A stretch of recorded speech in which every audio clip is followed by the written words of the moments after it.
नमस्कार दोस्तों। आज मैं एक नया टॉपिक लेके आया हूं और आज हम बात करेंगे ईएनएसओ, एल नीनो, ला नीना, इन सब के बारे में, है ना। और इनका क्या प्रभाव पड़ता है पूरी दुनिया पे, उसके बारे में भी बात करेंगे। चलिए स्टार्ट करते हैं एक सवाल से।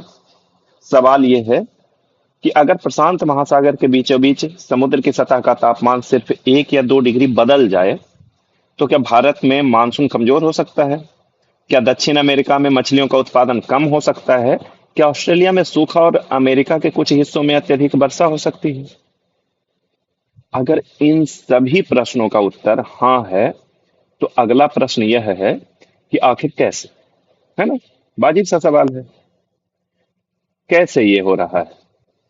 दरअसल इसका उत्तर है कि प्रशांत महासागर भारत से हजारों किलोमीटर दूर है, फिर भी इसका प्रभाव पूरी पृथ्वी के मौसम पर क्यों दिखाई देता है। दरअसल यही प्रश्न हमें एल नीनो और ला नीना की तरफ लेके जाता है। लेकिन एल नीनो को समझने से पहले हमें उस पूरी प्रणाली को समझना होगा जिसके भीतर एल नीनो और ला नीना विकसित होते हैं। उस प्रणाली का नाम है ईएनएसओ। ईएनएसओ का पूरा नाम है, आपने देखा होगा, El El Nino Southern Oscillation. ENSO का पूरा नाम क्या है? El Nino Southern Oscillation. ये दोनों को मिला के ये है ईएनएसओ का फुल फॉर्म, ठीक है। अब इस नाम पर जरा ध्यान दीजिए। यह दो अलग अलग शब्दों से मिलकर बना है। पहला है एल नीनो, देख ही रहे आप लोग, और दूसरा है सॉदर्न ऑस्ट्रेलेशन। ये एल नीनो महासागर में होने वाली परिवर्तनों का प्रतिनिधित्व करता है। जो महासागर में परिवर्तन होते हैं उनको दर्शाता है एल नीनो। हम लोग बाद में समझेंगे इस वीडियो में आगे कि वो किस तरह से महासागर में होने वाले जो परिवर्तन है उनसे संबंधित है, क्या एल नीनो। जबकि जो सॉदर्न ऑसिलेशन है वायुमंडल, विशेषकर वायु दाब में होने वाले परिवर्तन का प्रतिनिधित्व करता है, उसको दर्शाता है। कहने का मतलब यह है कि ईएनएसओ केवल महासागर की घटना नहीं है और केवल वायुमंडल की घटना भी नहीं है। तो भाई जब एक ही हिस्सा महासागर का है और दूसरा वायुमंडल का, तो सीधी सी बात है कि यह एक कैसी प्रक्रिया है? संयुक्त प्रक्रिया है जिसमें दोनों शामिल हैं, वायुमंडल भी शामिल है और महासागर भी शामिल है। दरअसल ये दोनों ईएनएसओ साइकिल की दो अलग अलग अवस्थाएं हैं। जब भूमध्य रेखीय मध्य और जो पूर्वी प्रशांत महासागर है उसका सी सरफेस टेम्परेचर SST, हम लोग आगे इसके बारे में खूब बात करेंगे सी सरफेस टेम्परेचर पे, है ना। अगर सामान्य से अधिक हो जाए, क्या हो जाए? जो मध्य और पूर्वी प्रशांत महासागर है उसका सी सरफेस टेम्परेचर सामान्य से अधिक हो जाए तो उसे क्या कहते हैं? एल नीनो फेज कहते हैं। आप लोग मैप निकालिए, मैप देखिए और वहां पे इस चीज से समझ सकते हैं कि ये किस तरह से ये साउथ अमेरिका का हिस्सा है और ये एशिया और ऑस्ट्रेलिया का हिस्सा है ना। तो एल नीनो कौन सा वाला है? ये वाला। क्या हो रहा है? अभी मैंने आपको क्या बताया कि जो मध्य और पूर्वी प्रशांत महासागर है, यानी कि ये वाला हिस्सा मध्य प्रशांत महासागर और पूर्वी प्रशांत महासागर, इसका सी सरफेस टेम्परेचर क्या हो गया? सामान्य से अधिक हो गया है। तो इसी को क्या कहेंगे? एल नीनो कंडीशन, है ना। और जब यही क्षेत्र सामान्य से अधिक ठंडा हो जाए तो उसे क्या कहते हैं? लानिना फेज। ये वाला टेम्परेचर, ये देखिए नॉर्मल कंडीशन। नॉर्मल कंडीशन में यहाँ पे ठंडी जलधारा है, लेकिन ला नीना के केस में यहाँ पे जो ठंडी जलधारा है या जो सी सरफेस का टेम्परेचर है वो नॉर्मल के कंडीशन में ज्यादा ठंडा है ना। तो उसी को क्या कर रहे हैं? ला नीना। यानी कि एक है सामान्य से अधिक हो जाता है टेम्परेचर, उसको एल नीनो फेज कहते हैं, और अगर सामान्य से कम हो जाए टेम्परेचर तो उसको ला नीना फेज कहते हैं, ठीक है। अब सबसे महत्वपूर्ण प्रश्न पे बात करते हैं। दुनिया में 5 महासागर हैं, फिर ईएनएसओ केवल प्रशांत महासागर में ही क्यों विकसित होता है ना। केवल प्रशांत महासागर में ही क्यों विकसित होता है ईएनएसओ, इससे बात करेंगे। दरअसल प्रशांत महासागर पृथ्वी का सबसे बड़ा महासागर है, ये तो आपको पता ही है। भूमध्य रेखा इसके मध्य से होकर गुजरती है, यानी यह महासागर सूर्य से बहुत बड़ी मात्रा में ऊर्जा प्राप्त करता है। भूमध्य रेखा के आसपास का जो एरिया होता है वहां सूर्य की किरणें सीधे मिलती हैं, और सबसे बड़ा जो एक जैसा एरिया है, जल क्षेत्र है, वो है प्रशांत महासागर, है ना। तो यहाँ पे जो प्रशांत महासागर का मध्यवर्ती क्षेत्र यानी भूमध्य क्षेत्रीय क्षेत्र है, भूमध्य रेखीय क्षेत्र है, वहां पर बड़ी मात्रा में ऊर्जा प्राप्त करता है। इतना विशाल क्षेत्र है कि जब ऊर्जा को संग्रहित ये करेगा तो उसमें क्या होगा, बहुत छोटे से तापमान परिवर्तन भी, अगर छोटा सा भी तापमान परिवर्तन होता है तो क्या होगा, वह बहुत बड़ी ऊर्जा का प्रतिनिधित्व करेगा। इतना प्रशांत महासागर पूरे का टेम्परेचर अगर मान लीजिए कि 1 डिग्री एक्स्ट्रा बढ़ गया, समझ रहे हैं कि पूरे प्रशांत महासागर के मध्यवर्ती क्षेत्र का में कितना जल है, कितनी बड़ी मात्रा में, उतने बड़े जल राशि का 1 डिग्री तापमान बढ़ रहा है, मतलब कितना ज्यादा जो एनर्जी का ट्रांसफर है उसमें बदलाव हुआ है ना। तो इतनी बड़ी जल राशि में जब एनर्जी का ट्रांसफर या उष्मा के रूप में एनर्जी का ट्रांसफर में बदलाव होगा तो उसका प्रभाव तो पड़ेगा। कहाँ पड़ेगा, वैश्विक जलवायु पर। सबसे प्रभावशाली इसलिए माना जाता है प्रशांत महासागर। ठीक है, अब आते हैं सी सरफेस टेम्परेचर के बारे में बात करते हैं। अभी हम लोगों ने थोड़ी सी बात की भी थी। ये जो शब्द है सी सरफेस टेम्परेचर, ये पूरे ईएनएसओ का आधार है, इसको बेस मान लीजिए। सी सरफेस टेम्परेचर या एसएसटी, यानी एसएसटी का अर्थ क्या है, पूरे महासागर का तापमान नहीं है। यहाँ पे ध्यान देने वाली बात है, एसएसटी का अर्थ ये नहीं है कि पूरे महासागर के तापमान को 1 डिग्री बढ़ गया या कम हो गया ऐसे बात कर रहे हैं हम। यह महासागर की जो सबसे ऊपरी सतह है, ये महासागर की जो ऊपरी सतह है ना, सरफेस टेम्परेचर के जो सरफेस एरिया है उसके टेम्परेचर में चेंज को दर्शाता है या अमाउंट को दर्शाता है।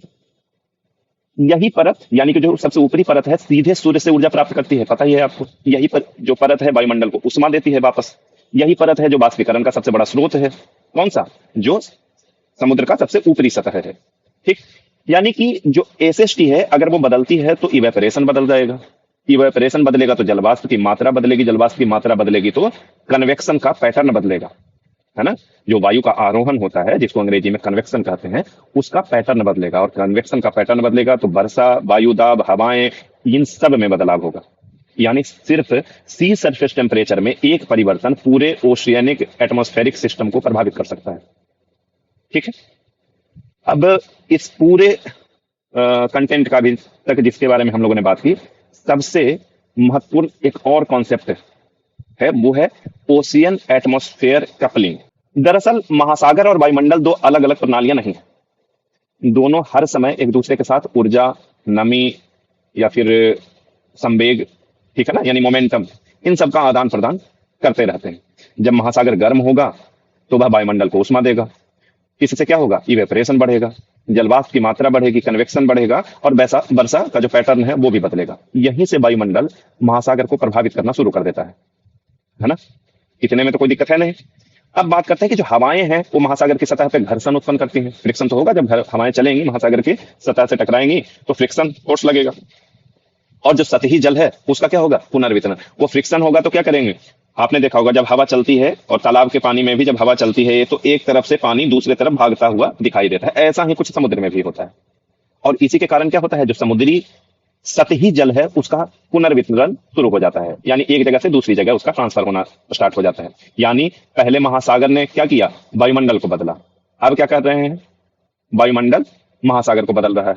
वायुमंडलीय दशाओं के हिसाब से तो हवाएं चलेंगी ना, और जैसी हवा चलेगी उसके हिसाब से वो क्या करेगा, जो सरफेस वाटर है, सरफेस का पानी है महासागर का, उसको हवाएं अपने साथ साथ एक जगह से दूसरे स्थान पर ले जाती हैं, यानी उसका स्थानांतरण करती हैं। तो हो गया ना कि वायुमंडल क्या कर रही है, महासागर को बदल रही है। इसी निरंतर द्विदिश यानी कि दोनों दिशा के संबंध को क्या कहते हैं, ओशियन एटमॉस्फेयर कपलिंग। मेरे हिसाब से आपको समझ में आ गया होगा। ओशियन एटमॉस्फेयर कपलिंग में क्या है कि ओशियन क्या कर रहा है, एटमॉस्फेयर को प्रभावित कर रहा है, और जो एटमॉस्फेयर है वो क्या कर रहा है, ओशियन को प्रभावित कर रहा है। और एक तरीके से मान लीजिए आप कि जो पूरा ईएनएसओ है, यानी एल नीनो सदर्न ऑसिलेशन, उसकी आत्मा है ये कॉन्सेप्ट। पूरा एल नीनो का कॉन्सेप्ट समझने के लिए सबसे जो बेसिक आधार है, जो सबसे बड़ा बेस है, वो है ओशियन एटमॉस्फेयर कपलिंग। ठीक है, अब आगे बढ़ते हैं। आगे है कि भाई एल नीनो और ला नीना, इसको आपको रटना नहीं है, समझना है ना। तो उसको अच्छे से आप समझ सकें, इसके लिए कुछ और बेसिक जो कॉन्सेप्ट्स हैं उसके बारे में भी हम लोग बात कर लेते हैं, बेसिक के बारे में, कि आपको समझने में दिक्कत ना हो। सबसे पहला जो कॉन्सेप्ट है ईएनएसओ को समझने में के लिए जरूरी है, वो है प्रेशर ग्रेडियंट। ठीक, तो अभी तक हम लोगों ने क्या बात की कि ईएनएसओ क्या करता है, महासागर और वायुमंडल दोनों का ही संयुक्त प्रक्रिया है ईएनएसओ। अब इसी चीज को समझने के लिए, यानी कि महासागर और वायुमंडल एक दूसरे को कैसे प्रभावित करते हैं, उसके लिए जरूरी है कि हम जो हवाएं हैं और वो किस तरह से कार्य करती हैं उनकी प्रकृति को समझे। ठीक है, उसी की प्रकृति को समझने के लिए क्या है, हम बात करेंगे प्रेशर ग्रेडियंट की। हिंदी में इसको वायुदाब प्रवणता कहते हैं। ठीक है, डिफरेंस, वायुदाब के डिफरेंस के कारण जो मैकेनिकल चेंज होगा उसी को क्या कहते हैं, प्रेशर ग्रेडियंट। फिर है ट्रेड विंड को समझेंगे, आप लोगों ने सुना होगा, लेकिन एक बार बस हल्के से उस कॉन्सेप्ट को समझ लेंगे ताकि रिवाइज कर लेंगे, ताकि यहाँ पर समझना आसान हो जाए ईएनएसओ को। और थोड़ा बहुत कोरियोलिस फोर्स के बारे में बात करेंगे, ये सारी चीजें जुड़ी हुई हैं। ठीक है, तो आइए सबसे पहले स्टार्ट करते हैं, प्रेशर को समझते हैं।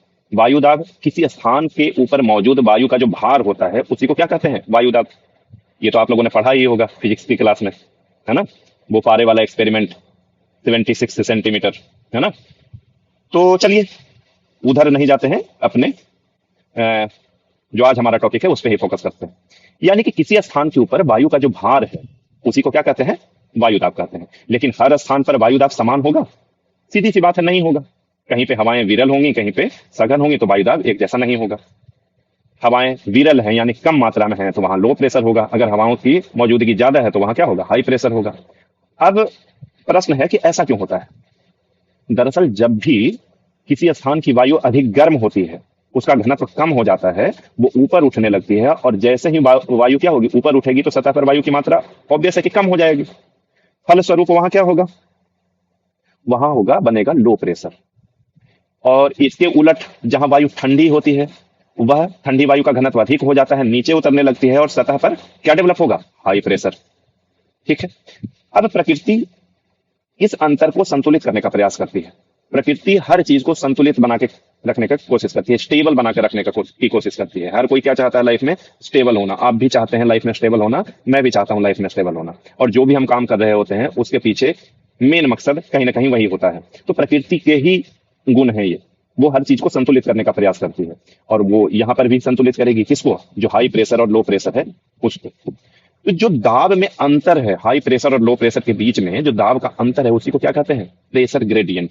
समझ लीजिए कि ये हाई प्रेशर वाला एरिया है ना, ठंडी वायु है तो हाई प्रेशर का एरिया हो गया, ये गर्म वायु है, इधर लो प्रेशर का एरिया हो गया। यहाँ पे मान लेते हैं कि 100 यूनिट प्रेशर का है ना, पास्कल मान लेते हैं। यहाँ पर 70 या और कम मान लेते हैं 50 पास्कल है, या बार है, 50 बार प्रेशर है, यहाँ पे 100 बार प्रेशर है। तो ये हाई प्रेशर हो गया, ये लो प्रेशर हो गया। इसी को, ये दोनों के बीच का जो अंतर है ना 50, इसी को क्या कहते हैं, प्रेशर ग्रेडियंट।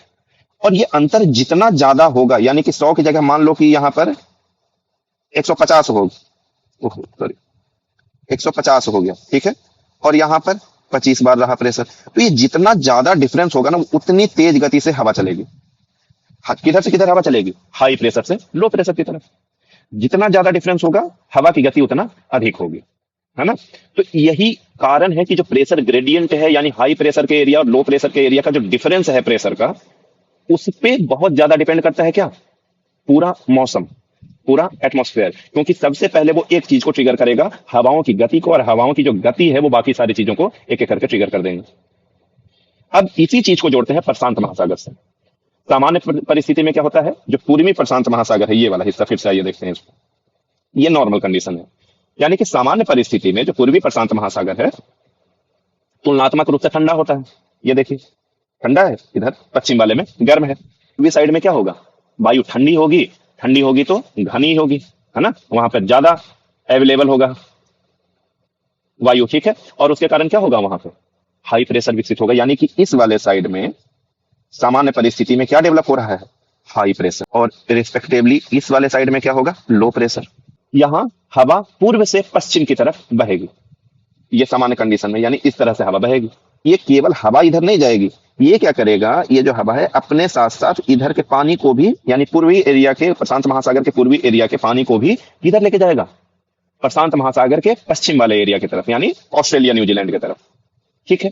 और ये प्रक्रिया एक एक करके होगी कि लगातार होगी, लगातार होती रहती है। हवाएं बहती रहती हैं, प्रेशर ग्रेडियंट बना रहता है, उसके कारण हवाएं बहती रहती हैं, और फिर हवाओं के बहते रहने के कारण पानी भी बहता रहता है, ठीक। और हम लोग एक बार फिर से मैं ध्यान दिला दूं, हम लोग किसके बारे में बात करें, पूरे पानी के बारे में या केवल सरफेस वाटर है उसके बारे में।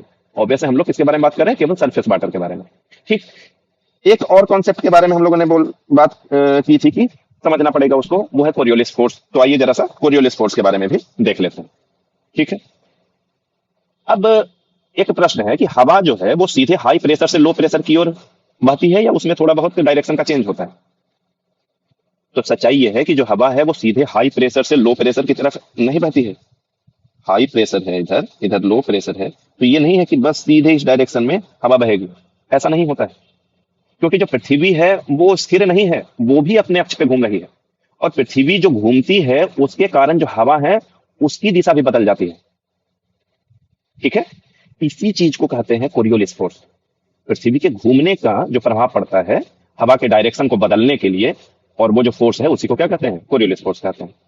यह कोई वास्तविक फोर्स नहीं है, रियल फोर्स नहीं है ना? ये क्या है? केवल अपेरेंट इफेक्ट है। जैसे आप लोगों ने पढ़ा होगा, जो सेंट्रीपिटल फोर्स होता है वो तो रियल फोर्स होता है, लेकिन जो सेंट्रीफ्यूगल फोर्स होता है वो केवल अपेरेंट इफेक्ट होता है। वैसे ही जो कोरियोलिस फोर्स है वो भी क्या है? अपेरेंट इफेक्ट है, रियल फोर्स नहीं।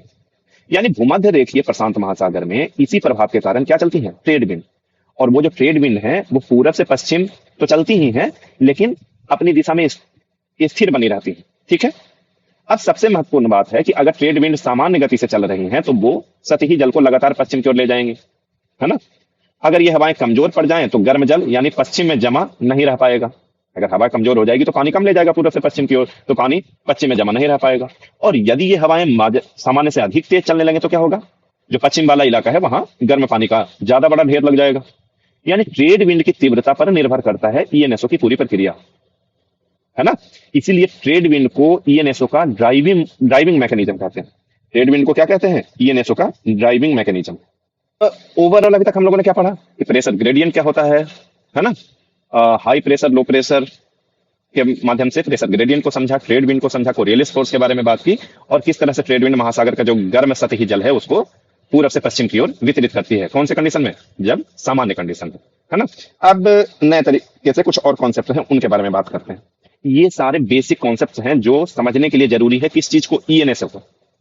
वैसे मैं चाहता तो इन सबको छोड़कर डायरेक्ट ईएनएसओ पे आ सकता था, लेकिन वहां पर समझने में कुछ लोगों को दिक्कत आती है कि अगर बेसिक कॉन्सेप्ट ना पता हो तो ईएनएसओ समझना मुश्किल लगता है। और यही कारण है कि बहुत सारे लोगों को ईएनएसओ समझने में दिक्कत होती है नहीं वो उतना बड़ा कॉन्सेप्ट, मतलब उतना कठिन नहीं है, उतना कॉम्प्लेक्स नहीं है जितना ज्यादातर स्टूडेंट मान के बैठे होते हैं। दिक्कत ये होती है कि बहुत सारे जो बेसिक कॉन्सेप्ट वहां पे यूज होते हैं, अगर उनमें से एक भी आपको सही से समझ में नहीं है, उसके बारे में सही से पता नहीं है, तो क्या होगा? आपको लगने लगेगा कि जो ईएनएसओ है, एल नीनो और ला नीना है, उसको समझना मुश्किल होगा। तो इसलिए जरूरी है कि ये जो बेसिक कॉन्सेप्ट है इसके बारे में हम लोग बात कर लें, है ना? तो आइए बात करते हैं किसके बारे में? वार्म वाटर पूल के बारे में। ठीक है, अभी तक हम लोगों ने क्या समझा कि जो ट्रेड विंड है पूर्व से पश्चिम दिशा में बहती है और महासागर का जो सतही गर्म जल है अपने साथ पश्चिम प्रशांत महासागर की ओर ढकेलती रहती है उसको। अब प्रश्न उठता है कि इसका परिणाम क्या होगा? यहीं से ईएनएसओ की सामान्य अवस्था यानी कि न्यूट्रल ईएनएसओ की कंडीशन बनती है। ट्रेड वार्म वाटर पूल के संबंध में अगर हम बात करें तो जो ट्रेड विंड है लगातार क्या करती रहती है? गर्म सतही जल को पश्चिम प्रशांत महासागर की ओर ढकेलती रहती हैं। इस वाले पिक्चर से ध्यान में देखिए, ये पूरब है, ये पश्चिम है, तो हवाएं इधर जलेंगी ट्रेड विंड, और जो सतही जल है उसको पश्चिम की ओर ढकेलेंगे। जब पश्चिम की ओर ढकेलेंगे तो आप देखिए ध्यान से कि जो पश्चिम है, पश्चिम वाला एरिया है प्रशांत महासागर का, वो ज्यादा पानी है यहाँ, है ना? ये देखिए, है ना, थोड़ा ज्यादा पानी है।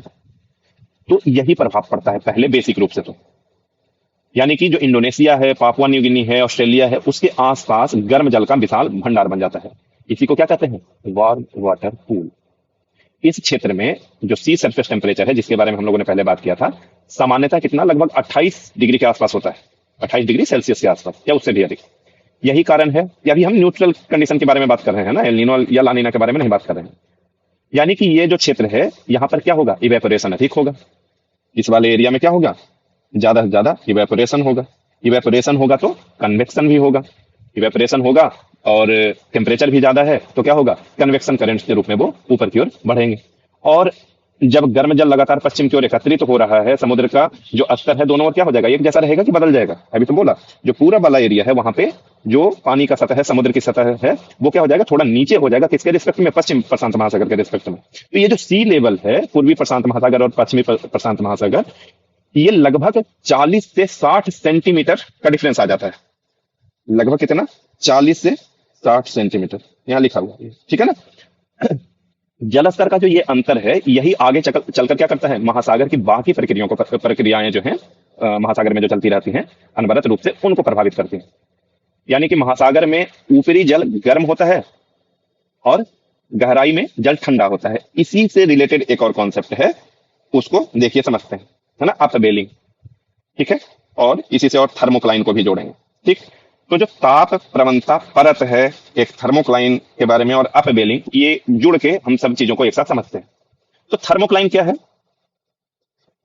कि महासागर में जो ऊपरी जल है जो कि गर्म है रिस्पेक्टिवली जो अंदर की गहराई वाला जल है उसकी तुलना में, तो इन दोनों के बीच एक ऐसी परत का डेवलपमेंट हो जाता है जहां तापमान तेजी से घटता है।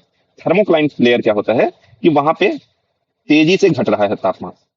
ठीक है, और जो थर्मोक्लाइन लेयर है सामान्य परिस्थिति में ये पश्चिम प्रशांत महासागर में गर्म जल अधिक होने के कारण क्या होता है, थर्मोक्लाइन काफी गहराई पर होता है, जबकि पूर्वी प्रशांत महासागर में ये ज्यादा गहराई पर नहीं होता है, सतह के नजदीक ही होता है।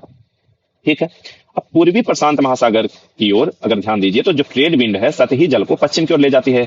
बार बार बोल रहा हूं मैं, इससे पूर्वी प्रशांत महासागर की जो सतह है जल की कमी होने लगती है। अभी देखा भी था हम लोगों ने इस वाले, है ना, पिक्चर में। तो गहराई का ठंडे जल ऊपर आने लगता है, जो गहराई का जो ठंडा जल है ये क्या होने लगेगा, ऊपर आने लगेगा। ये वाला इधर पानी कम हो गया, इधर पानी ज्यादा है, तो यहाँ नीचे की तरफ पानी जाने लगेगा और यहाँ का पानी ऊपर की तरफ जाने लगेगा। ये जो पानी के ऊपर जाने की प्रक्रिया है इसी को क्या कहते हैं, अपवेलिंग कहते हैं। यानी कि जो नीचे का ठंडा जल है जिसमें नाइट्रेट, फॉस्फेट और बहुत तरह के पोषक तत्व हैं, वो क्या होता है, उनका अपवेलिंग होता है। ये सब कहाँ हो रहा है, पेरू के तट पे, लगभग पेरू के तट के आसपास। तो यही कारण है कि ये जो समुद्री जैव उत्पादकता है पेरू के तट के पास, जो मछलियां ज्यादा मात्रा में पाई जाती हैं, मछलियों का उत्पादन ज्यादा होता है, उन सब के पीछे राज क्या है, अपवेलिंग। और अपवेलिंग ये क्यों हो रहा है, सी सरफेस टेम्परेचर के डिफरेंस के कारण और जो ट्रेड विंड के कारण जो पानी का फ्लो पूर्वी प्रशांत महासागर से पश्चिमी प्रशांत महासागर की ओर हो रहा है उसका। यानी कि ये एक चक्र के जैसा चलता रहता है। थर्मोक्लाइन लेयर देखिए आप इस वाले पिक्चर में, ये जो थर्मोक्लाइन लाइन है ऐसा है ना। पूर्वी प्रशांत महासागर में ये कम गहराई पर होता है, पश्चिमी प्रशांत महासागर में ज्यादा गहराई पर होता है। अब आते हैं वॉकर सर्कुलेशन के बारे में। अब एक तरीके से मान लीजिए कि ये यहां से शुरुआत हो गया ईएनएसओ को समझने का, उसके कॉन्सेप्ट में हम लोग घुस रहे हैं। वॉकर सर्कुलेशन क्या है कि अब प्रशांत महासागर में जो महासागर और वायुमंडल है दोनों एक दूसरे से जुड़े हुए हैं। हम लोगों ने पहले बात की, कपलिंग की बात की। तो जो प्रशांत महासागर में वार्म वाटर पूल है उसके कारण क्या हो रहा है, इवेपोरेशन अधिक हो रहा है। कौन से एरिया में, पश्चिमी प्रशांत महासागर में। गर्म और आर्द्र वायु है वो ऊपर उठती है और इससे क्या होता है, पश्चिमी प्रशांत महासागर में लो प्रेशर बनता है। यहाँ क्या बन रहा है, लो प्रेशर। हम लोगों ने बात किया था इस वाले एरिया में लो प्रेशर बन रहा है। जो ऊपर उठी हुई वायु है वो कहाँ जाएगी, क्षोभ मंडल में, है ना। ये क्षोभ मंडल में जा रही है ऊपर उठी हुई वायु। ऊपरी क्षोभ मंडल में फिर क्या होगा, यहाँ पे वायु जा रही है तो यहाँ पे हाई प्रेशर, और यहाँ की जो वायु है वो नीचे बैठ रही है तो यहाँ पे लो प्रेशर जनरेट हो जाएगा, और ये नीचे बैठ रही है जिसके कारण यहाँ पे हाई प्रेशर जनरेट हो जाएगा। तो इस हाई प्रेशर से इस लो प्रेशर की तरफ और इस लो प्रेशर से बैठने के कारण, मैकेनिकल कारण से बैठ रही है, इसलिए ये हाई प्रेशर जनरेट हो रहा है। तो ऊपर में भी हाई प्रेशर से लो प्रेशर की तरफ हवा चल रही है और नीचे में भी हाई प्रेशर से लो प्रेशर की तरफ हवा चल रही है। जो ऊपर जाने यानी कि कन्वेक्शन का है, वायु का जो आरोहण हो रहा है या जो वायु नीचे बैठ रही है, ये किसके कारण हो रहा है, टेम्परेचर के कारण, है ना। ये मैकेनिकल कारण ही है, टेम्परेचर के कारण है। इस चीज को ध्यान में रखिए, वरना ऐसे यहाँ पे लगेगा कि लो प्रेशर से हाई प्रेशर की तरफ हवा जा रही है, ऐसा नहीं है। टेम्परेचर के कारण ये जो हवाएं हैं ये भारी हो रही हैं क्योंकि ठंडी हो चुकी हैं ऊपर जाकर, तो वहां पर क्या होगा, ठंडी हवा नीचे बैठती है। यानी कि ओवरऑल क्या हुआ कि जो पश्चिमी प्रशांत महासागर है वहां लो प्रेशर बना और जो वायु है वो ऊपर उठी, ऊपरी क्षोभ मंडल में गई और वहां से वो पूर्व की तरफ पहुंच जाती है, और पूर्वी प्रशांत महासागर की तरफ पहुंचकर वो क्या होती है, ठंडी होती है और फिर क्या होती है, नीचे उतरने लगती है। इससे क्या होगा, पूर्वी प्रशांत महासागर में हाई प्रेशर, पेरू के तट के आसपास। ठीक, अब ये जो हाई प्रेशर है फिर से ट्रेड विंड को जो पूरब से पश्चिम की दिशा में धकेल देती है। ये अभी मैंने बताया है ना ये। और जो वायुमंडल है ये एक बंद परिसंचरण के जैसा काम करने लगता है और इसी को क्या कहते हैं, वॉकर सर्कुलेशन। ठीक है, वॉकर परिसंचरण या वॉकर सर्कुलेशन। अब जो न्यूट्रल ईएनएसओ कंडीशन है, अब ईएनएसओ पे आएंगे, यानी कि जो न्यूट्रल ईएनएसओ कंडीशन है, जब ट्रेड विंड सामान्य होती है, वार्म वाटर पूल पश्चिम में स्थित होता है और थर्मोक्लाइन का झुकाव सामान्य होता है, अपवेलिंग होता रहता है कौन से साइड में, पेरू के तट पे, यानी कि पूर्वी प्रशांत महासागर के एरिया में, और वॉकर जो सर्कुलेशन है वो संतुलित सामान्य अवस्था में काम करता रहता है इस तरह से। तो ये क्या है, न्यूट्रल ईएनएसओ कंडीशन। इसी को क्या करें, न्यूट्रल ईएनएसओ कंडीशन। इसी में फेरबदल होगा तो एल नीनो और लानीना का जन्म होगा।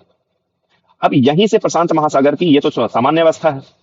अब कुछ चेंज होगा, टेम्परेचर बढ़ेगा, कौन से एरिया का बढ़ेगा तो एल नीनो होगा, और कौन से एरिया का बढ़ेगा तो लानीना कहा जाएगा। अब उसके बारे में बात करेंगे, है ना। तो आइए अब एल नीनो और लानीना की तरफ कदम बढ़ाते हैं, है ना। तो अभी तक हमने क्या किया, प्रशांत महासागर सागर की जो सामान्य अवस्था है उसको समझा, ठीक है।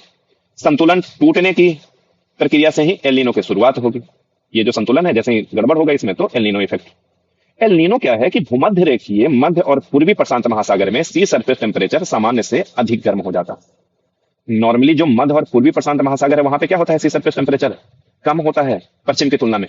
लेकिन अगर पूरब में बढ़ जाए सी सरफेस टेम्परेचर इस वाले इलाके में, तो उसी को क्या कहेंगे, उसी से क्या जनरेट होगा, एल नीनो, ठीक है।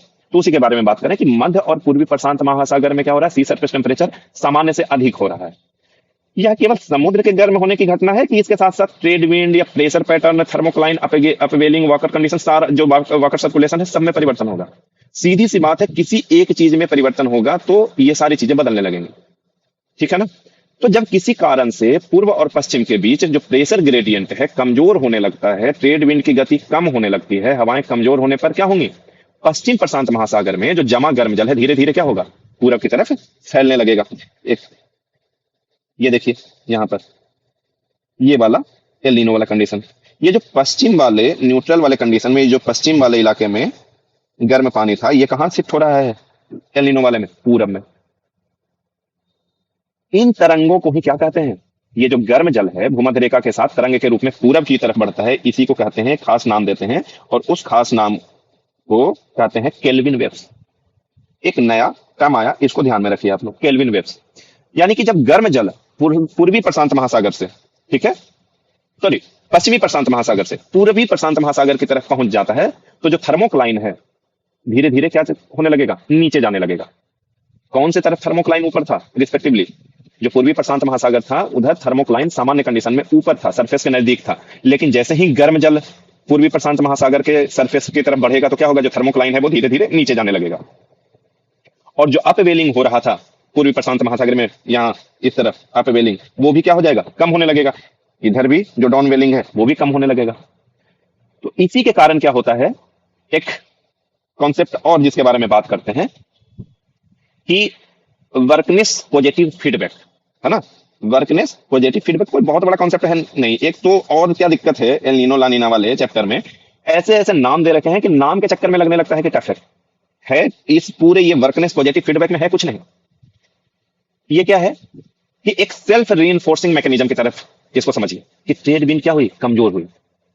जो पूरब से पश्चिम की तरफ ट्रेड विंड जा रही थी वो कमजोर हो गई। आप लोग अब इस पूरे टॉपिक को पढ़ते समय मैप एक आप अपने पास रखिए, है ना, ताकि मैं बाकी जो स्लाइड्स हैं उन पर जाऊं जहां पे मैप नहीं है। हर स्लाइड में मैप को दिखाना संभव नहीं है, ठीक है ना। तो मैप को आप, जब मैं पूरब और पश्चिम की बात करूं प्रशांत महासागर की, तो आपके सामने वो मैप हो। ज्यादा बेहतर तो यह है कि आपके दिमाग में मैप हो, लेकिन अगर दिमाग में मैप अभी डेवलप नहीं हो पा रहा है तो अपने सामने एक मैप रखिए, ठीक है। तो ट्रेड विंड कमजोर हो रही है। ट्रेड विंड किधर से किधर की तरफ बह रही थी, पूरब से पश्चिम की तरफ। तो जो गर्म जल है पूरब से पश्चिम की तरफ जो जा रहा था वो गड़बड़ हो गया उसमें, और क्या हो गया, जो गर्म जल है वो पश्चिम की तरफ की जगह पूरब की तरफ चला जाए। अब जो गर्म जल है, गर्म जल यानी ऊपरी सतही जल है जो प्रशांत महासागर का, जो गर्म होकर और पश्चिम की तरफ ढेर लग रहा था, वो ढेर कहां शिफ्ट हो गया, पूर्वी प्रशांत महासागर की तरफ। तो जो सी सरफेस टेम्परेचर है पूर्वी प्रशांत महासागर का, वो क्या हो जाएगा, बढ़ जाएगा। उल्टा इस वाले फिगर पे फिर से आइए इसको समझने के लिए, ये एल नीनो वाला कंडीशन। तो अब बताओ, यहां पर ध्यान से देखिए, अब क्या होगा, इस वाले एरिया में ये जो हवाएं हैं गर्म होंगी और ऊपर की तरफ शिफ्ट हो जाएंगी। यानी कि अब यहां पे लो प्रेशर बन रहा है, और जो पश्चिम वाला एरिया जहां पे पहले लो प्रेशर बनता था वहां पे क्या होगा, जो प्रेशर डिफरेंस है वो कम हो जाएगा। यानी कि इधर अब लो प्रेशर उतना मजबूत लो प्रेशर नहीं रहा। मैंने प्रेशर ग्रेडियंट को समझाते समय ये बताया था कि जितना ज्यादा प्रेशर का डिफरेंस होगा हवाएं उतनी तेज गति से बहेंगी। अब पहले जितना टेम्परेचर का डिफरेंस था उतना अब रहा नहीं, तो टेम्परेचर का डिफरेंस नहीं रहा तो जो हवाओं का जो कन्वेक्शन है यानी कि आरोहण या अवरोहण है वो कम हो जाएगा, और ट्रेड विंड भी कमजोर हो जाएगी। इसी चक्र को क्या कहते हैं, वर्कनीच पॉजिटिव फीडबैक, ठीक है। इसी को क्या कहते हैं, वर्कनीच पॉजिटिव फीडबैक। ठीक। यानी कि जो चेंज हो रहा है हवाओं में और टेम्परेचर में, उसके कारण क्या होगा, पहले तो जो हवाएं हैं वो कमजोर होंगी। हवाएं कमजोर होंगी तो क्या होगा, जो वार्म वाटर है वो पूरब की तरफ चला जाएगा, जो सी सरफेस टेम्परेचर है पूरब का वो बढ़ जाएगा, और जो प्रेशर ग्रेडियंट है पूरब और पश्चिम प्रशांत महासागर का वो कम हो जाएगा। इसी को क्या कहेंगे, वर्कनीच पॉजिटिव फीडबैक। और जो हवाएं हैं वो क्या हो जाएंगी, कमजोर हो जाएंगी। कौन सी हवाओं की बात हो रही है, ट्रेड विंड की। ठीक है। तो इस जो कन्वेक्शन है, यानी कि जो कन्वेक्शन हो रहा था वो मुख्य रूप से कहाँ हो जाएगा, पहले पश्चिमी प्रशांत महासागर में हो रहा था, अब वो कन्वेक्शन किधर हो जाएगा, पूरब की तरफ शिफ्ट हो जाएगा। ठीक है। कन्वेक्शन पहले कहाँ हो रहा था, ये ऑस्ट्रेलिया के आसपास हवाएं ऊपर उठ रही थी, है ना, टेम्परेचर ज्यादा था। लेकिन अब तो उतना टेम्परेचर वहां ज्यादा है नहीं, तो अब टेम्परेचर जिधर ज्यादा होगा वहां की हवाएं गर्म होगी, मतलब एसएसटी यानी कि सी सरफेस टेम्परेचर बढ़ेगा, वाष्पीकरण ज्यादा होगा, इवेपोरेशन ज्यादा होगा, और जो हवाएं हैं कन्वेक्शन करेंट्स हैं वो उस वाले एरिया में चलने लगेंगी। हवाएं वहां की जो जहां का टेम्परेचर ज्यादा होगा वहां की हवाएं ऊपर उठने लगेंगी। यानी कि जो पूरा वॉकर सर्कुलेशन था, यानी कि पश्चिम वाले इलाके में, ये मान लीजिए कि ऑस्ट्रेलिया वाला इलाका है, ये अमेरिका वाला इलाका है। ठीक है। तो इस वाले नॉर्मली क्या होता था, यहाँ पे हवाएं ऊपर जाती थी और इधर ऐसे यहाँ पे नीचे बैठती थी, पेरू के पास हाई प्रेशर रहता था, यहाँ लो प्रेशर रहता था। ठीक है, ये वॉकर सेल था। अब क्या हो जाएगा, ध्यान से देखिए, अब ये हो रहा है कि यहाँ पे लो प्रेशर डेवलप हो रहा है। तो लो प्रेशर डेवलप होगा तो यहाँ की हवा ऊपर उठेगी, यहाँ पे क्या होगा, ये हवा ऊपर उठेगी तो इधर जाएगी और मजबूरी में कहाँ नीचे उतरेगी, इधर। और ये जो सर्कुलेशन है, वॉकर सर्कुलेशन, वो क्या हो रहा है, चेंज हो रहा है। पहले शिफ्ट होगा, फिर धीरे धीरे क्या हो जाएगा, चेंज हो जाएगा। ठीक है। ये जो चेंज है इसी को क्या कहते हैं, रिवर्स वॉकर सर्कुलेशन। और इसी रिवर्स वॉकर सर्कुलेशन के जो परिणाम है या जो दशा है उसको बोलते हैं एल नीनो। ठीक है। यानी कि पूर्व और पश्चिम में जो वायु दाब में उतार चढ़ाव हुआ, सौदर्न ऑसिलेशन उसको कहते हैं। और वैज्ञानिक इसी को मापने के लिए क्या करते हैं, सौदर्न ऑसिलेशन इंडेक्स का उपयोग करते हैं। एल नीनो के दौरान ये जो सौदर्न ऑसिलेशन इंडेक्स होता है वो नेगेटिव होता है। ठीक है। यानी कि क्या हो रहा है, एल नीनो के दौरान जो कन्वेक्शन करेंट्स हैं पूर्वी प्रशांत महासागर की तरफ शिफ्ट हो गए। ठीक है। अब हिंद महासागर या भारतीय उपमहाद्वीप में क्या होगा, यानी कि हिंद महासागर और जो भारतीय उपमहाद्वीप है उसके ऊपर वायु का प्रवाह क्या होने लगेगा, कमजोर होने लगेगा। भाई यहाँ की जो हवाएं हैं ये जाती थी और ये आगे यहाँ पे इंडिया है तो इधर की ज्यादा तरफ जाती थी। अब ये गड़बड़ हो जाएगा, यहाँ की हवाएं ऊपर अब जा ही नहीं रही, यहाँ की हवा तो नीचे उतर रही है, कहाँ पे, ऑस्ट्रेलिया के आसपास में। तो इसके कारण जो भारत में वर्षा होती है वो सामान्य से क्या होने लगती है, कम होने लगती है। इसके अलावा जो पेरू और इक्वाडोर का रीजन है जहां पे ठंडी जलधारा बहती है और उसके कारण वहां पे एक तरीके से कहिए कि रेगिस्तान का जैसा माहौल होता है, वहां पर भारी वर्षा होने लगती है। और ऑस्ट्रेलिया और इंडोनेशिया जहां पे नॉर्मली भारी वर्षा होती है वहां पे क्या होने लगेगा, सूखा पड़ने लगेगा। यानी कि पूरा का पूरा जो मौसम है पूरे पृथ्वी का वो बदल गया। जहां रेगिस्तान था, वहां जहां बारिश नहीं हो रही थी, यानी कि पूर्वी प्रशांत महासागर वाला इलाका, यानी कि पेरू का तट, वहां पे तो भारी वर्षा हो रही है ना। अब यहाँ की हवाएं ऊपर जा रही है कन्वेक्शन करंट के रूप में, यहाँ पे बादल बनेगा और वर्षा होगी। ठीक है। और जहां पे ऑस्ट्रेलिया और या इंडोनेशिया का जो इलाका है जहां पे नॉर्मली कन्वेक्शन करंट्स ऊपर बहती थी, हवा और बादल बनता था, वर्षा होती थी, वहां पर तो भाई वहां ऊपर जाने की जगह पे हवाएं कहाँ जा रही हैं, नीचे जा रही हैं, तो वर्षा कैसे होगी, बादल कैसे बनेगा, है ना, बादल नहीं बनेगा तो वर्षा नहीं होगी। ठीक है। ये हो गया एल नीनो। अब बताओ, कुछ भी ऐसा लगा कि ये अलग सा है, अभी तक जो समझ रहे तो वही तो था। केवल क्या हो गया, ये ट्रेड विंड कमजोर पड़ गया और वो उसके कारण क्या हुआ, जो पश्चिम वाला इलाका था प्रशांत महासागर का जहां पे गर्म जल जो सतही जल है जमा हो जा रहा था, वो शिफ्ट किधर हो गया, पूरब की तरफ, यानी पेरू तट की तरफ। बस इतना सा हुआ और उसके कारण क्या हुआ, ये जो वॉकर सेल है वो उल्टा पड़ गया। और ये जो वॉकर सेल है उल्टा हो गया, इसी को क्या कर रहे हैं, एल नीनो। ठीक है। अब फिर से आते हैं ला नीना पे, इसके बारे में तो हम लोगों ने बात की ही। ठीक है। अब ये सारी बात हम लोग कर चुके हैं, है ना, मानसून कमजोर हो जाएगा। ठीक है, किस तरह से, इसके बारे में बात की है हम लोगों ने, ये सारी बात कर चुके हैं हम लोग। जो पेरू और इक्वाडोर का तट है वहां पे क्या होगा, वर्षा अधिक होगी। ऑस्ट्रेलिया इंडोनेशिया में सूखा हो जाएगा, सूखा पड़ेगा तो जंगल में आग भी लग सकती है। जो यूएसए है उसके जो दक्षिण राज्य हैं वहां पे अधिक वर्षा होगी, जैसे पेरू में ज्यादा हो रही है ना। तो ये सारी कंडीशन हम लोग इसके बारे में हम लोगों ने बात की। अब क्या है, लानीना, द कूलिंग फेज। अब फिर से लानीना क्या है, एक जैसा मानिए कि जो नॉर्मल कंडीशन था वही कंडीशन फिर से आ रहा है, लेकिन जो तापमान पेरू के तट की तरफ था उससे और कम हो जाए, यानी कि जो नॉर्मल कंडीशन था उसकी इंटेंसिटी और बढ़ जाए। ऑस्ट्रेलिया और इंडोनेशिया की तरफ का तापमान पहले की तुलना में थोड़ा ज्यादा बढ़ जाए और जो पेरू तट की तरफ जहां पे जो नॉर्मली तापमान कम होता था थोड़ा और कम हो जाए, है ना। इसी को कहते हैं लानीना। अब क्या चेंज होगा उसको जरा सा समझते हैं। ये देखिए, ये लानीना वाला, ये नॉर्मल कंडीशन में क्या था, पेरू तट पे देखिए थोड़ी सी ठंडी जलराशि है। अब ये ला नीना में क्या हो गया, और ज्यादा। एल नीनो में तो इधर गर्म जलधारा आ गई थी, है ना। अब ला नीना में क्या होता है, वापस नॉर्मल कंडीशन जैसा ही है, लेकिन इंटेंसिटी और ज्यादा बढ़ गई। जो गर्म था इलाका वो और ज्यादा गर्म हो गया, जो ठंडा था वो और ज्यादा ठंडा हो गया। अब condition Walker cell normal Walker cell की तरह ही काम करेगा, लेकिन उसकी इंटेंसिटी बढ़ जाएगी, है ना। यानी कि ला नीना क्या है, भूमध्य रेखीय जो मध्य और पूर्वी प्रशांत महासागर में सी सरफेस टेम्परेचर है, वो दीर्घकालिक रूप से जो औसत तापमान है उससे भी और कम हो जाता है। अगर टेक्निकल टर्म में बात करें तो प्रेशर ग्रेडियंट यहाँ पे और क्या हो जाएगा, बढ़ जाएगा। तो प्रेशर ग्रेडियंट बढ़ जाएगा तो ट्रेड विंड क्या हो जाएगी, और ज्यादा मजबूत हो जाएगी। ठीक है, जो थर्मोक्लाइन का जो लेयर था वो पूर्वी तरफ और ज्यादा ऊपर आ जाएगा। जो अपवेलिंग है और ज्यादा मात्रा में होगी। किधर अपवेलिंग होता है, जिधर ठंडी जलराशि है, जिधर पानी की कमी हो गई है, ऐसे, है ना। ये बर्तन में हम लोगों ने देखा था, बर्तन वाले फॉर्मेट। तो इधर ही क्या हो जाएगा, अपवेलिंग। इधर पानी की कमी है तो इसको इधर अपवेलिंग होगा। इधर पानी अधिक हो गया तो ये नीचे की तरफ जाएगा मेंटेन करने के लिए। ठीक है, और जो वाकर सर्कुलेशन है वो क्या हो जाएगा, अभी बताया मैंने, सामान्य से अधिक मजबूत हो जाएगा। क्या हो जाएगा, जो वॉकर सर्कुलेशन है वो सामान्य से अधिक मजबूत हो जाएगा। ठीक है, यानी कि जब पूरब और पश्चिम के बीच में प्रेशर ग्रेडियंट सामान्य से अधिक बढ़ जाता है तो ट्रेड विंड सामान्य से अधिक तेजी से चलने लगती है। ये तेज हवाएं गर्म जो सतही जल है उसको अधिक मात्रा में किधर ढकेलेंगी, पश्चिम की ओर ढकेलती हैं।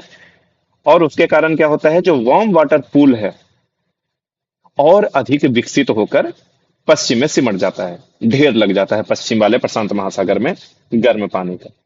यानी पश्चिम क्षेत्र में थर्मोक्लाइन क्या हो जाएगा, और गहरा हो जाएगा। और पूर्वी प्रशांत महासागर वाले एरिया में जहां पानी की कमी है वहां पे अपवेलिंग होगा। और जो थर्मोक्लाइन जो थर्मोक्लाइन है वो क्या हो जाएगा, सरफेस के और नजदीक हो जाएगा और ऊपर उठ जाएगा। ठीक है, यानी कि पश्चिम में अत्यधिक गर्म जल से इवेपोरेशन और कन्वेक्शन बहुत बढ़ जाता है। पश्चिम प्रशांत महासागर में लो प्रेशर और मजबूत हो जाएगा। कहाँ, ऑस्ट्रेलिया और जो इंडोनेशिया वाला इलाका है वहां। पूर्वी प्रशांत महासागर में क्या होगा, हाई प्रेशर और मजबूत हो जाएगा। यानी कि पहले जितना हाई प्रेशर था, अब तो पानी उधर का और ज्यादा ठंडा हो गया, इस वाले इलाके का, पेरू वाले इलाके का, तो और ज्यादा हाई प्रेशर हो जाएगा। तो जो वाकर सर्कुलेशन है वो क्या हो जाएगा, सामान्य से अधिक सशक्त हो जाएगा। ठीक है, ये नॉर्मल जो न्यूट्रल कंडीशन है वही वाला कंडीशन है, केवल क्या हो जा रहा है, इंटेंसिटी बढ़ जा रही है। ठीक है, तो ला नीना के दौरान क्या होगा, जो कन्वेक्शन करंट है पश्चिम प्रशांत महासागर में और मजबूत हो जाएगी। उसके कारण जो मानसूनी परिसंचरण है भारत के संदर्भ में वो मजबूत हो जाएगा और उसके कारण सामान्य से और अधिक वर्षा होगी। अब कुछ और छोटे छोटे कॉन्सेप्ट हैं जो इससे रिलेटेड हैं, उसके बारे में जल्दी से बात कर लेते हैं, है ना। इंडियन ओशन डाइपोल के बारे में बात करते हैं। तो अभी तक हम लोगों ने क्या किया, ईएनएसओ को की दोनों अवस्थाओं को समझ लिया। लेकिन परीक्षा में एक प्रश्न अक्सर पूछा जाता है कि जो एल नीनो है वो मानसून को कमजोर करता है, तो क्या हर एल नीनो का जो वर्ष होगा वो सूखा ही लाएगा। देखो, इसका उत्तर है नहीं। जैसे इस साल सुपर एल नीनो की बात कर रहे हैं 2026 में, है ना। ये सुपर एल नीनो में ये संभावना दर्शाई गई है कि इस साल बारिश कम होगी। लेकिन भारत में जो मानसूनी वर्षा है वो केवल एल नीनो या लानीना से प्रभावित नहीं होता है, उसके और भी बहुत सारे कारण हो सकते हैं। तो हो सकता है, संभावना है कि कम हो। अगर कोई और फैक्टर ज्यादा मजबूत हो गया, उसमें कुछ चेंज हो गया, तो ऐसा नहीं भी हो सकता है। जो एल नीनो वाला इफेक्ट है वो दब भी सकता है। यानी कि एल नीनो के कारण मानसून कमजोर ही होगा, ऐसा बिल्कुल नहीं। क्योंकि मानसून क्या है, केवल ईएनएसओ से नियंत्रित नहीं होता है। तो और कौन कौन सी चीजें हैं जिनसे ये नियंत्रित होता है भाई। तो एक कॉन्सेप्ट का नाम है इंडियन ओशियन डाइपोल, है ना। इंडियन ओशियन डाइपोल दरअसल हिंद महासागर की एक महासागरीय वायुमंडलीय घटना है। इसमें पश्चिम और पूर्वी जो हिंद महासागर, अब हिंद महासागर की बात करें, प्रशांत महासागर से निकलिए हिंद महासागर में आइए। इंडियन ओशियन डाइपोल में पश्चिम और पूर्वी प्रशांत सॉरी हिंद, मैं दरअसल अभी वहीं पे हूँ, कोई बात नहीं, फिर से आते हैं हिंद महासागर पे। यानी कि इंडियन ओशियन डाइपोल में, इंडियन ओशियन के बारे में बात कर रहे हैं तो हिंद महासागर के बारे में बात करेंगे, है ना। तो इसमें होता क्या है कि जो पश्चिम और पूर्वी हिंद महासागर है उसके बीच जो सी सरफेस टेम्परेचर है वो डेवलप हो जाता है। ये इंडिया, ठीक है, और ये इंडियन ओशियन, ये वाला इलाका इंडियन ओशियन का है। ठीक है, तो ये वाला क्या हो गया, ये पूर्वी इंडियन ओशियन हो गया, ये पश्चिमी इंडियन ओशियन हो गया। इसके बारे में बात कर रहे हैं। ठीक, अब ये जो अंतर है सी सरफेस टेम्परेचर का पूर्वी और पश्चिमी में, इसी से दो तरह के नाम आते हैं पॉजिटिव इंडियन ओशियन डाइपोल और negative Indian ocean dipole. Positive Indian ocean dipole में क्या होता है, जो पश्चिम है, पश्चिम वाला इलाका है, ये क्या होता है, यहाँ पे गर्म होता है, और पूरब क्या होता है, ठंडा होता है। अब यहाँ गर्म होगा तो यहाँ पे क्या होगा, लो प्रेशर बनेगा, और यहाँ पे क्या बनेगा, हाई प्रेशर बनेगा। आप लोगों को पता है कि जो मानसूनी हवाएं हैं वो कैसे आती हैं, इधर से ऐसे। तो यहाँ लो प्रेशर अगर बनता है तो ये ज्यादा से ज्यादा हवाओं को इधर खींचता है, और ज्यादा से ज्यादा हवाओं को अरब सागर वाले इलाके में खींचेगा, तो वो अरब सागर की तरफ से जो मानसूनी हवाएं भारत में आती हैं, भारत में प्रवेश करती हैं केरल के तट के आसपास, वो क्या होगी, और ज्यादा मजबूत होगी। यानी कि जो भारतीय मानसून है वो थोड़ा सा उसको बुस्ट मिल जाएगा।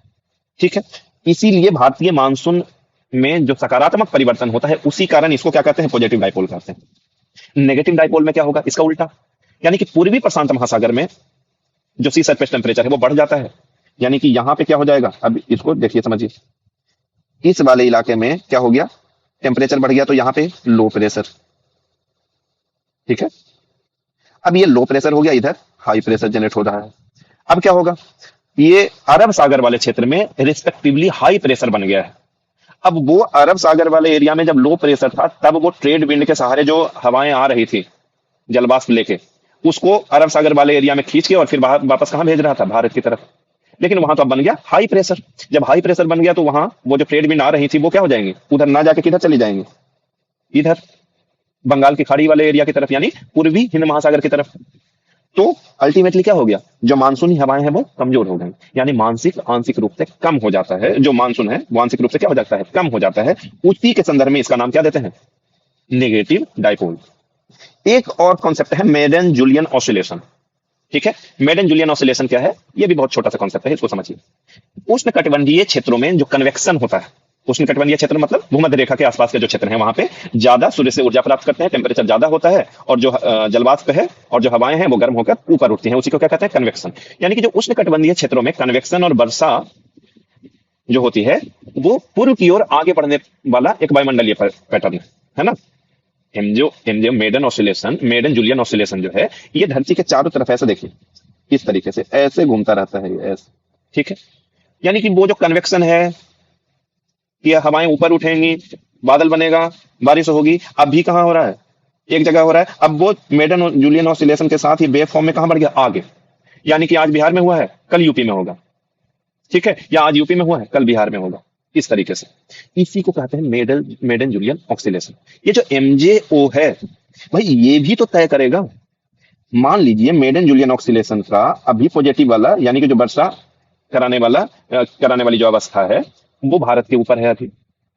एक तरफ घोषणा हुई है कि एल नीनो इफेक्ट है, तो भारत में वर्षा कम होगी, लेकिन जो मेडन जूलियन ऑसिलेशन के कारण, जो कन्वेक्शन करंट्स के कारण जो संवहनीय वर्षा है, वो भारत में ज्यादा हो जाए तो। और उसके पीछे कारण क्या है, मेडन जूलियन ऑसिलेशन, है ना। ये पूरब की ओर, यानी पश्चिम से पूरब की ओर जो बढ़ता है, इधर से इधर की तरफ, ये क्या, मेडन जूलियन ऑसिलेशन, ये इस तरह से बढ़ता जाता है। इसके कारण भी तो वर्षा कम या ज्यादा होती है। तो मान लेते हैं कि एल नीनो के कारण वर्षा कम हुई, लेकिन मेडन जूलियन ऑसिलेशन के कारण क्या हो गई, वर्षा ज्यादा हो गई।